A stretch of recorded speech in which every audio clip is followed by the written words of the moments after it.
Hey everybody, welcome back to the MycoMeditations channel. I'm Eric Osborne, founder of MycoMeditations and founder of Magnificent Mushrooms, a gourmet and medicinal mushroom farm in Seaview, Jamaica.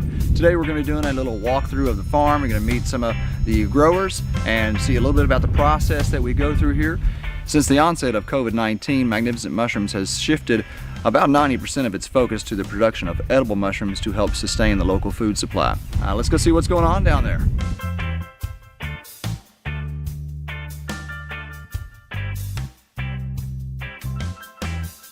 We are currently cultivating two varieties of oyster mushroom, pink and pearl. These mushrooms are nutrient dense and relatively easy to grow. We start by preparing the substrate, which is the raw organic material that will be inoculated for final fruiting. Damien Gordon is our substrate manager.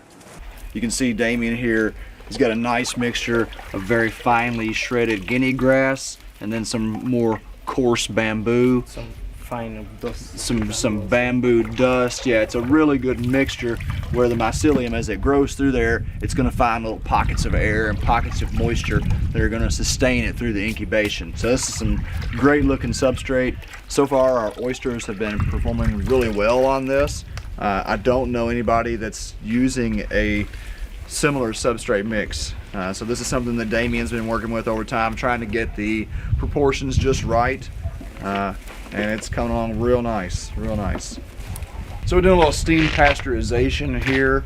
We're going to be getting our substrate 140 to 160 for an hour and a half or so, and that's going to ensure that we knock out any competitor molds for at least, I don't know, 10 to 12 days, giving the mycelium time to really rip through and gain a foothold, locking out competitors at that point.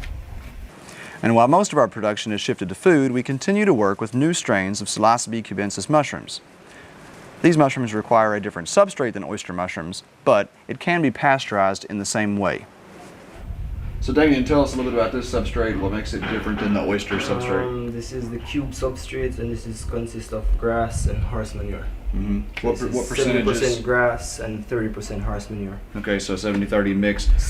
We use the same steam pasteurizing method. Pasteurize it, so we're about ready. Again, it's all about that matrix, and this looks great here. You see a really good mixture of sizes and densities. The mushrooms, the quality of the mushrooms is going to be directly in relation to the quality of the substrate. And right here we've got a nice, relatively dense substrate that's going to make some good, meaty mushrooms.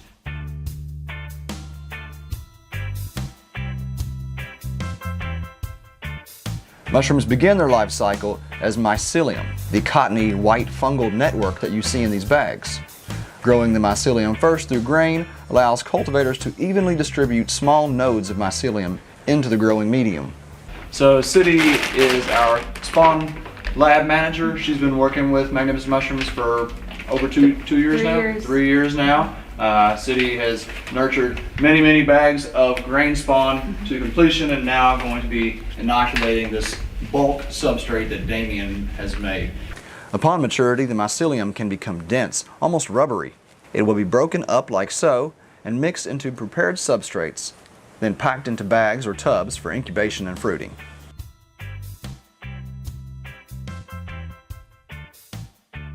Now, one of the most crucial factors in a healthy incubation is the moisture content of your substrate. You can see that is really ideal moisture right there. If Damien were to squeeze that real hard, he'd probably get a drop or two of water coming out.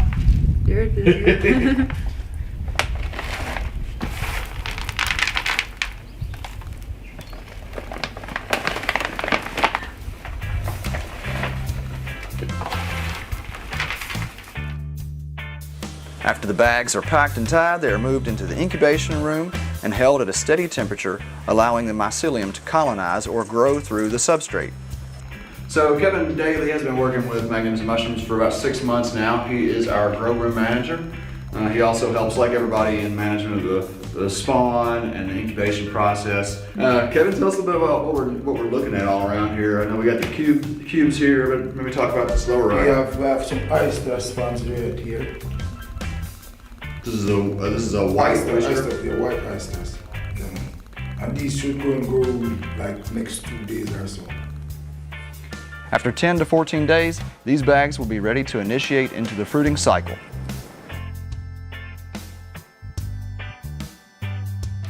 All right, so this is where it all comes together. We've looked at the inoculation, we've looked at the incubation, and now we're here in the fruiting room. About 10 days, 12 days after the inoculation, we've put holes in the bag for the mushrooms to fruit out of, and here they come. Gone through a couple of different modifications of our fruiting chamber. Right now we're outdoors, semi-outdoors. We're up in the mountains in Jamaica. It's pretty cool up here. Actually perfect temperatures for oyster mushrooms, as you can see, cubensis and a few other varieties. So in order to use less resources, we're moving outdoors and trying to work with nature.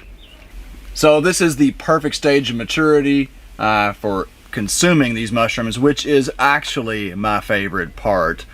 So we're gonna get busy picking some mushrooms, and then hopefully before too long get busy eating some mushrooms. Okay, so these are coming off really easy. Just try pulling down on them. Now, this cluster, these lower clusters, could probably sit for another few hours, right? And that is, again, oh yeah, these are just harvesting so nice.